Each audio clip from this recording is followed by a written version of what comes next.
Hello everyone, I am Sagar Gohel from Saraswati Group of Education. તો last વિડીયોમાં આપણે બહુપદી એટલે શું તથા બહુપદીનું બેઝિક નોલેજ એટલે કે બહુપદીમાં ચલના સહગુણકો તથા ચલની ઘાત વિશે અભ્યાસ કર્યો હતો. ત્યારબાદ બહુપદીની ઘાત કોને કહેવાય, ત્યારબાદ બહુપદીની અંદર બહુપદીના પ્રકારો જેમ કે ઘાતના આધારે તથા પદના આધારે બહુપદીના પ્રકારો વિશે અભ્યાસ કર્યો હતો. ત્યારબાદ બહુપદીના શૂન્યો વિશે પણ અભ્યાસ કર્યો હતો અને ત્યારબાદ બહુપદીના આલેખો વિશે પણ અભ્યાસ કર્યો હતો, જેની આજે આપણે વધારે ડિટેલની અંદર અભ્યાસ કરીશું. તો સૌપ્રથમ આજે આપણે ફરી એક વખત શૂન્યની સંખ્યા વિશે રિવાઇઝ કરી લઈએ. તો કે સૌપ્રથમ તો કે સુરેખ બહુપદી. તો સુરેખ બહુપદીનો આલેખ હંમેશા રેખા સ્વરૂપનો મળે છે. સુરેખ બહુપદીને માત્ર ને માત્ર એક શૂન્ય હોય છે તથા એક શૂન્ય કોઈ પણ સુરેખ બહુપદીને હંમેશા મળે. ત્યારબાદ બીજું દ્વિઘાત બહુપદી. તો દ્વિઘાત બહુપદીને વધુમાં વધુ બે શૂન્ય મળે, ઘણી વખત એક પણ શૂન્ય મળે અને ઘણી વખત એક પણ શૂન્ય ન મળે. આ ખાસ મગજમાં રાખવાનું છે. બેઘાત બહુપદી હોય તો એને બે શૂન્ય દર વખતે મળે તેવું જરૂરી નથી. ઘણી વખત પણ એક શૂન્ય પણ મળે અને ઘણી વખત એક પણ શૂન્ય ન મળે. આ જ્યારે આપણે ઉદાહરણ દ્વારા ભણશી ત્યારે તમને ખબર પડશે કે શું કામ બે ક્યારે મળે, એક ક્યારે મળે અને એક પણ ક્યારે ન મળે. ત્યારબાદ અત્યારે ખાસ આપણે આલેખ વિશે ચર્ચા કરવાની છે. એટલે આલેખની વાત કરીએ તો દ્વિઘાત બહુપદીનો આલેખ કાં તો ઉપરની તરફ ખુલ્લો વક્ર મળે અને કાં તો નીચેની તરફ ખુલ્લો વક્ર મળે.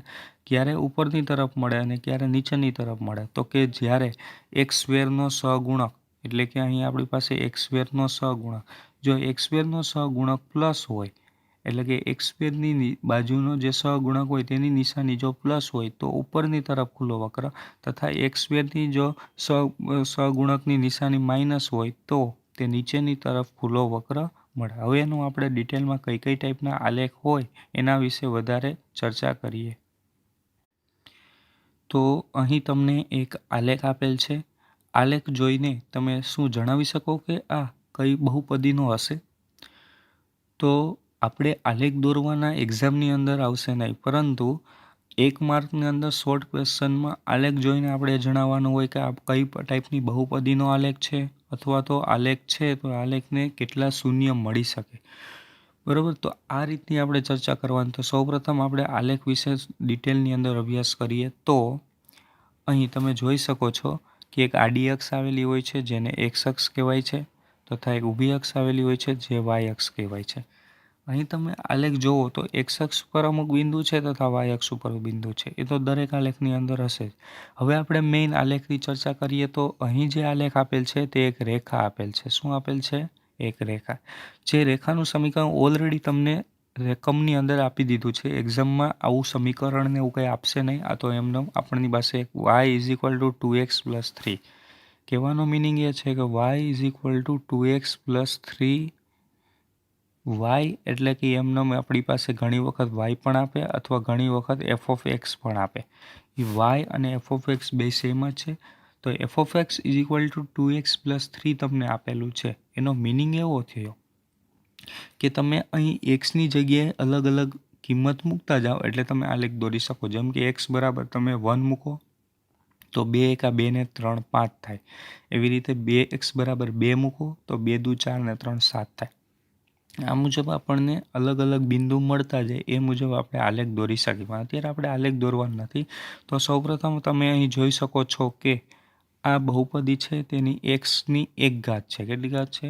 એક્સની એક ઘાત. એટલે કે બહુપદીની ઘાત અહીં એક છે. એટલા માટે તો કે આ બહુપદી છે તો એ સુરેખ બહુપદી છે. એ ફિક્સ થઈ ગયું કે આ સુરેખ બહુપદી છે. કારણ તો કે એનો આલેખ રેખા છે, એટલા માટે હંમેશા તે સુરેખ બહુપદી જ હોય. હવે વાત રહી શૂન્યની સંખ્યાની. તો સૌપ્રથમ શૂન્યની સંખ્યા નક્કી કરવા માટે કોઈ પણ આલેખ એક્સ અક્ષને કેટલી વખત સ્પર્શે છે તે જોવાનું. તમે એક્સ અક્ષની આખે તમે એક્સ અક્ષ જોશો તો એક્સ અક્ષને તમે કેટલી વખત રેખા સ્પર્શે છે તો તમે જોઈ શકો છો એક્સ અક્ષને રેખા માત્ર અહીં એક બિંદુ પાસે જ સ્પર્શે છે. બરાબર. તો એક્સ અક્ષને રેખા હંમેશા કોઈ પણ એક વખત જ સ્પર્શે, એટલા માટે એકાદ બહુપદી હોય અથવા સુરેખ બહુપદી હોય તો હંમેશા તેને એક શૂન્ય મળે. એ ફિક્સ જ છે, એક શૂન્ય મળે. તમને એમ થાય તો કે ધારો કે ઊભી રેખા હોય તો ઊભી રેખા તમે ધારો કે અહીંથી દોરો તો પણ એ એક્સ અક્ષને એકવાર સ્પર્શે. શું કામ? તો કે અત્યારે આપણે બિંદુ -4 સુધી લીધા, પણ આ રીતે હજી આપણે બિંદુ લંબાવતા જઈએ એટલે આપણને એક્સ અક્ષ પાસે સ્પર્શે. તો આ જ રીતે આડી રેખા, આ રીતની કોઈ પણ ઊભી રેખા હશે અથવા ક્રોસમાં કોઈ પણ રેખા હશે તો હંમેશા એક વખત એક્સ અક્ષને સ્પર્શશે. એટલા માટે ફરી એક વખત સુરેખ બહુપદીને હંમેશા એક શૂન્ય મળે જ, અને સુરેખ બહુપદીનો આલેખ હંમેશા રેખા જ મળે. ત્યારબાદ આપણે દ્વિઘાત બહુપદીનો અભ્યાસ કરીએ. તો કે દ્વિઘાત બહુપદીનો આલેખ કઈ કઈ ટાઈપના હોય? તો દ્વિઘાત બહુપદીનો આલેખ હંમેશા તમારી પાસે બે પ્રકારના હશે. કાં તો ઉપરની તરફ ખુલ્લો વક્ર હશે અને કાં તો નીચેની તરફ ખુલ્લો વક્ર હશે. આ બે જ માંથી કોઈ પણ એક પ્રકારનો આલેખ હશે. તમારે આડા આ ટાઈપના યુ આકારનો આ ટાઈપના આલેખ હશે નહીં. આ ટાઈપના તમારે આલેખ આવશે નહીં. કારણ તો કે તમારે એક્સ અક્ષની અંદર દ્વિઘાત બહુપદી હોય, એટલા માટે હંમેશા કાં તો ઉપરની તરફ ખુલ્લો વક્ર અથવા નીચેની તરફ ખુલ્લો વક્ર. ઉપરની તરફ ખુલ્લો વક્ર જે આ છે અને નીચેની તરફ ખુલ્લો વક્ર જે આ છે, એટલે કે નીચેની તરફ યુ આકાર હોય અને કાં ઉપરની તરફ યુ આકાર હોય. એટલે ઉપરની તરફ હોય તો તેને ઉપરની તરફનો ખુલ્લો વક્ર, નીચેની તરફનો હોય તો તેને નીચેની તરફનો ખુલ્લો વક્ર. હવે આપણે જોઈએ કે દ્વિઘાત બહુપદી છે તો એનો આલેખ કઈ ટાઈપનો, એ તો ફિક્સ થઈ ગયું. હવે આલેખ જોઈને તમારે એ નક્કી કરવાનું છે કે એને કેટલા વખત શૂન્ય મળે. તો અહીં તમારી પાસે એક દ્વિઘાત બહુપદીનો આલેખ છે જે તમે જોઈ શકો છો. તો અહીં દ્વિઘાત બહુપદીનો આલેખ યુ આકારનો જ છે. એક્સ અક્ષને કેટલી વખત સ્પર્શે છે તમે જુઓ તો એક્સ અક્ષને તો કે બે વખત સ્પર્શે છે. કયા કયા બિંદુ આગળ? તો કે એ બિંદુ આગળ તથા એક એ ડેશ બિંદુ આગળ. એટલે કે એ તથા એ ડેશ આ બે બિંદુ આગળ તો કે એક્સ અક્ષને સ્પર્શે છે. તો એટલા માટે તો કે આ દ્વિઘાત બહુપદીને બે શૂન્ય હશે. હવે આપણે એ વાત કરી કે દ્વિઘાત બહુપદીનું બે શૂન્ય હશે, એ વાત સાચી. તો કે એનું સ્વરૂપ જે છે એમાં કઈ ટાઈપનું હશે? તો કે અહીં નીચેની તરફ ખુલ્લો વક્ર મળે છે. નીચેની તરફ ખુલ્લો વક્ર હોય એટલે એક્સ સ્ક્વેરની નિશાની હંમેશા માઇનસ જ હશે. એક્સ સ્ક્વેરની નિશાની જો પ્લસ હોત તો તે ઉપરની તરફ ખુલ્લો વક્ર મળે. હવે આપણે વાત કરીએ બાજુનો બીજો આલેખ આપેલ છે. તો અહીં બીજા આલેખની અંદર પણ બે શૂન્ય મળે છે. કયા કયા? તો કે એ તથા એ ડેશ આ બે શૂન્ય મળેલ છે. એટલે અહીં એક્સ અક્ષને બે વખત સ્પર્શે છે, એટલા માટે તો કે એને બે શૂન્ય મળે છે. હવે એક્સ સ્ક્વેરની નિશાની અહીં પ્લસ હશે. કારણ શું? તો કે એક્સ સ્ક્વેરની નિશાની પ્લસ હશે કેમ કે તે ઉપરની તરફ ખુલ્લો વક્ર મળે છે, એટલા માટે એક્સ સ્ક્વેરની નિશાની અહીં પ્લસ મળશે. ત્યારબાદ હવે અહીં ત્રીજા આલેખની આપણે ચર્ચા કરીએ. તો ત્રીજા આલેખની અંદર તો કે અહીં આપણી પાસે આ યુ આકારનો જ આલેખ છે, એટલે એ તો ફિક્સ થઈ ગયું કે દ્વિઘાત બહુપદીનો જ આલેખ હશે. બીજું એ કે નીચેની તરફ વક્ર છે એટલે માટે માઇનસની નિશાની હશે, એ પણ ફિક્સ થઈ જશે. કારણ તો કે અહીં માઇનસની નિશાની જ હશે કેમ કે નીચેની તરફનો ખુલ્લો વક્ર છે. પરંતુ અહીં દ્વિઘાત બહુપદીનો આલેખ એક્સ અક્ષને માત્ર એ બિંદુ આગળ જ સ્પર્શે છે. મતલબ કે એક્સ અક્ષને આ રીતે સ્પર્શ કરીને જતો નથી. જો આ રીતનો સ્પર્શ કરીને જાય તો અહીં બે બિંદુ મળે. અહીં માત્ર એક્સ અક્ષને સ્પર્શે છે, છેદતો નથી. ઉપરના જે બે આલેખ હતા એ પહેલો અને બીજો બંને આલેખ એક્સ અક્ષને છેદતા હતા. અહીં માત્ર એક્સ અક્ષને સ્પર્શે છે. તો જે આલેખ માત્ર એક્સ અક્ષને સ્પર્શે એટલે કે અહીં તમે જોઈ શકો છો એક્સ અક્ષને માત્ર ને માત્ર એ બિંદુએ સ્પર્શીને ફરી પાછો નીચેની બાજુ વહી જાય છે. એટલા માટે તો કે અહીં એક જ શૂન્ય મળે છે. ત્યારબાદ ચોથા આલેખની ચર્ચા કરીએ તો ચોથો આલેખ પણ ઉપરની તરફ ખુલ્લો વક્ર છે, જે એક્સ અક્ષને માત્ર એ બિંદુ આગળ જ સ્પર્શે છે, એટલે કે અહીં છેદતો નથી. માટે તો કે અહીં પણ એક શૂન્ય મળે છે. તો ફરી એક વખત અહીં શૂન્યોની સંખ્યા કેટલી? તો કે 2. અહીં પણ શૂન્યની સંખ્યા 2. અહીં શૂન્યની સંખ્યા 1. અહીં શૂન્યની સંખ્યા 1. બીજું એ કે અહીં એક્સ સ્ક્વેરની નિશાની કેવી હશે? તો કે માઇનસ. અહીં કેવી હશે? પ્લસ. અહીં કેવી હશે? માઇનસ. અને અહીં કેવી હશે? પ્લસ. તો આ પણ ભેગે ભેગી ખબર પડવી જોઈએ તથા શૂન્ય પણ કેટલા મળે તે પણ ભેગે ભેગી ખબર પડવી જોઈએ બધા વિદ્યાર્થીઓ. ત્યારબાદ અહીં તમને હજી બે આલેખ આપેલ છે. જે બંનેના આકાર તમે જોઈ શકો છો, ઉપરની તરફ ખુલ્લો વક્ર છે તથા નીચેની તરફ ખુલ્લો વક્ર છે. પણ અહીં તમે જો આલેખ જુઓ વ્યવસ્થિત તો અહીં તમે જોઈ શકો છો જે આ ત્રીજો આલેખ એટલે કે પ્રથમ આલેખ અહીં જે આપેલ છે તે આલેખ અહીંયા સુધી આવે છે, ત્યાંથી પાછો વળી જાય છે. કહેવાનો મિનિંગ એ છે કે તે એક્સ અક્ષને સ્પર્શતો નથી. જે તમે જોઈ શકો છો એક્સ અક્ષને કોઈ પણ જગ્યાએ છેદતો નથી. એક્સ અક્ષને છેદા પહેલાં જ તે પાછો વળી જાય છે. તો અહીં એક્સ અક્ષને આ આલેખ એક પણ વખત સ્પર્શતો નથી, એટલા માટે એના શૂન્યોની સંખ્યા 0 હશે. કેટલી હશે? 0. ત્યારબાદ અહીં તમે જોઈ શકો છો બીજો આલેખ, એમાં પણ નીચેની તરફ ખુલ્લો વક્ર છે પરંતુ તે આલેખ પણ એક્સ અક્ષને સ્પર્શતો નથી, એટલા માટે એના શૂન્યોની સંખ્યા પણ કેટલી છે? 0. એ ફિક્સ થઈ ગયું. શૂન્યોની સંખ્યા મેળવતા આવડી ગયું. કોઈ પણ આલેખ એક્સ અક્ષને જેટલી વખત સ્પર્શે એટલા એના શૂન્ય મળે. આલેખ જોઈને એ રીતે નક્કી કરવાનું કેટલા શૂન્ય મળે તે. ત્યારબાદ બીજું એ કે અહીં ઉપરની તરફ ખુલ્લો વક્ર છે એટલે અહીં એક્સ સ્ક્વેરની નિશાની જે હશે તે પ્લસ હશે. એક્સ સ્ક્વેરની નિશાની જે છે તે કેવી હશે? માઇનસ. આ વખતે જ બોર્ડની અંદર ક્વેશ્ચન હતો કે આલેખ જોઈને આપણે નિશાની નક્કી કરવાની હતી, તો આપણને ભેગે ભેગું શૂન્યની સંખ્યા તો આવડવી જ જોઈએ, પણ ભેગે ભેગી નિશાનીની પણ વાત ખાસ કરું છું. એક્સ સ્ક્વેરની નિશાની અહીં પ્લસ હોય તો ઉપરની તરફ, એક્સ સ્ક્વેરની નિશાની જો અહીં માઇનસ હોય તો એ નીચેની તરફ ખુલ્લો વક્ર હશે. અહીં વાસ્તવિક શૂન્ય નથી, એટલે કે શૂન્યોની સંખ્યા કેટલી હશે? 0. હવે આપણે અહીં એક આલેખ જોઈએ. તો મેં કીધું એ રીતે આપણને કાં તો આલેખ હશે જે એક રેખા મળશે, કાં તો ઉપરની તરફ ખુલ્લો વક્ર, કાં તો નીચેની તરફ ખુલ્લો વક્ર. પણ અહીં તમને જે આલેખ છે તે નથી ઉપરની તરફ ખુલ્લો વક્ર કે નથી નીચેની તરફ ખુલ્લો વક્ર. કહેવાનો મિનિંગ એ છે કે અહીં તો કે આપણે આમ જોઈએ તો અહીં ઉપરની તરફ ખુલ્લો વક્ર, ત્યારબાદ અહીંથી આપણે જો અહીંથી આટલો આલેખ જોઈએ તો નીચેની તરફ ખુલ્લો વક્ર છે.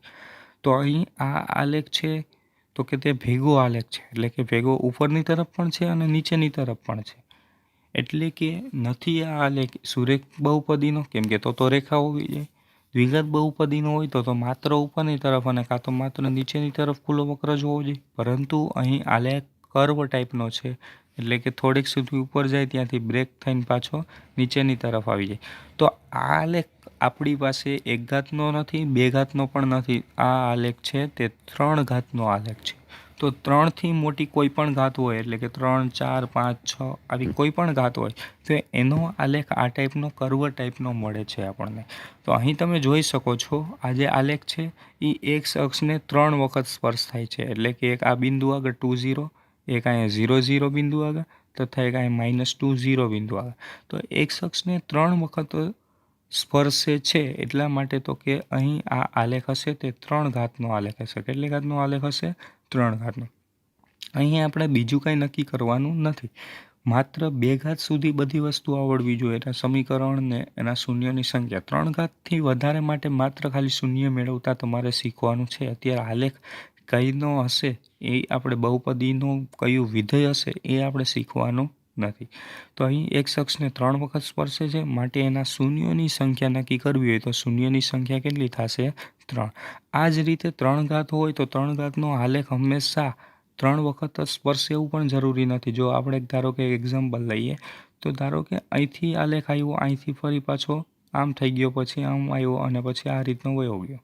તો અહીં તમે જોઈ શકો છો એક શખ્સનો આલેખ છે, એટલે કે આપેલ વિધેયનો જે આલેખ છે તો આ ટાઈપનો છે. તો અહીં એક શખ્સને કેટલી વખત સ્પર્શે છે? તો કે 1 અને તથા 2 વખત.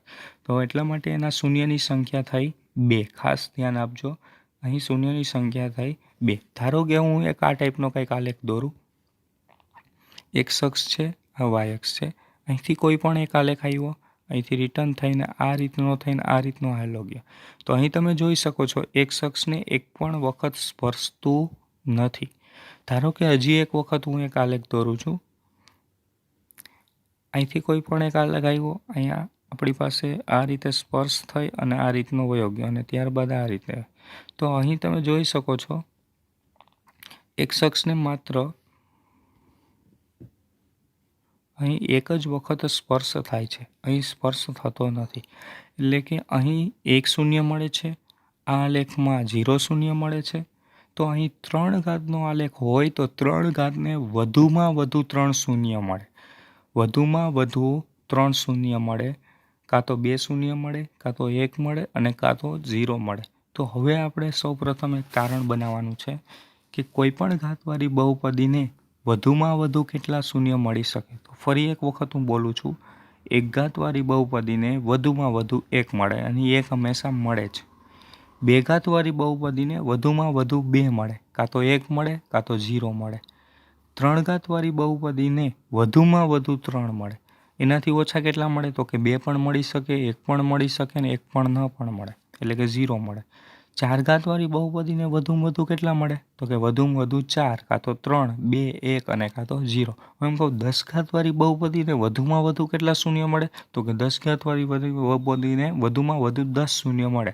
એનાથી ઓછા કેટલા મળે? તો કે 9, 8, 7, 6, 5, 4, 3, 2, 1, 0. તો આ રીતે n ઘાતવાળી બહુપદીને વધુમાં વધુ કેટલા શૂન્ય મળે? તો કે n ઘાતવાળી બહુપદીને વધુમાં વધુ શૂન્યની સંખ્યા કેટલી હોય? n જ હોય.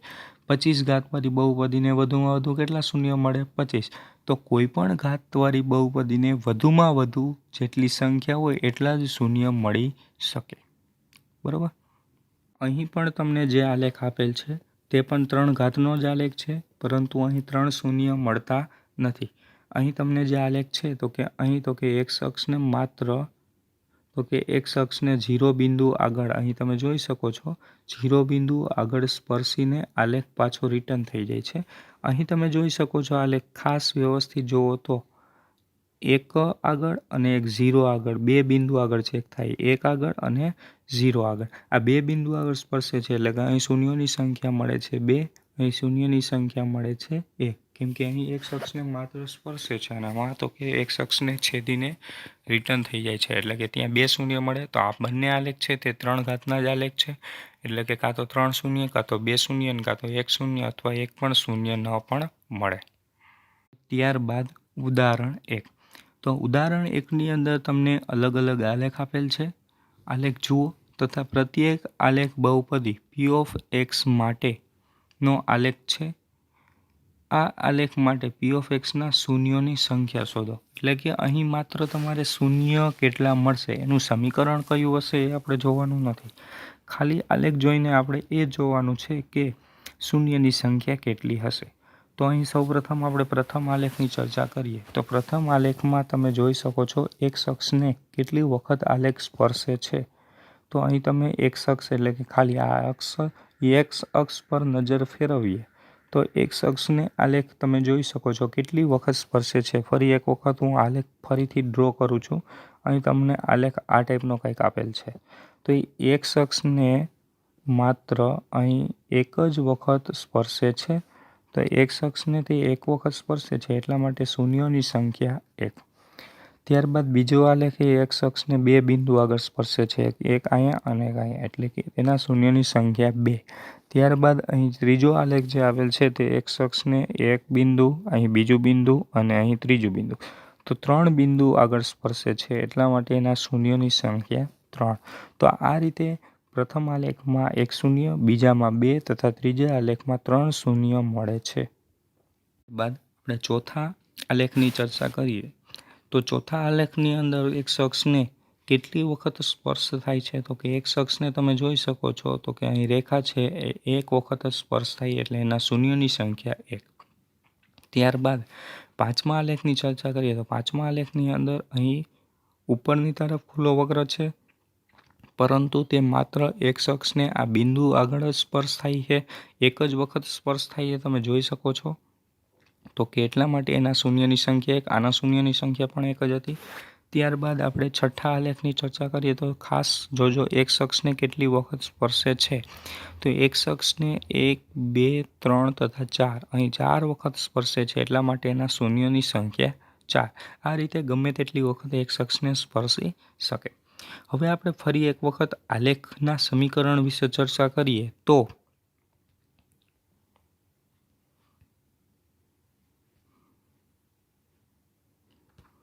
શું તમે અહીં કહી શકો કે આ જે બીજો આલેખ છે તે કેટલી ઘાતવાળી બહુપદીનો હશે? તો કે તે દ્વિઘાત બહુપદીનો હશે અને એમાં x² નો સહગુણક કેવો હશે? તો કે માઇનસ હશે. ત્યારબાદ